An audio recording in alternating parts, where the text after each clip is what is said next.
Hello guys! Nandito ako at di ko alam bakit ako nandito. Putang inang mga to. Anong gagawin?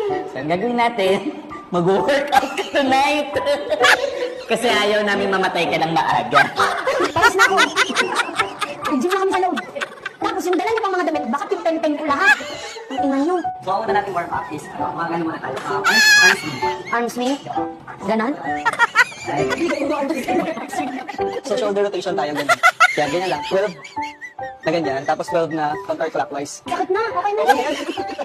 Kung nagsimula pa lang tayo, ito na yung pinaka-challenging na part. Knee up. So, paano? Kanya? So, mag-knee up. Ayan.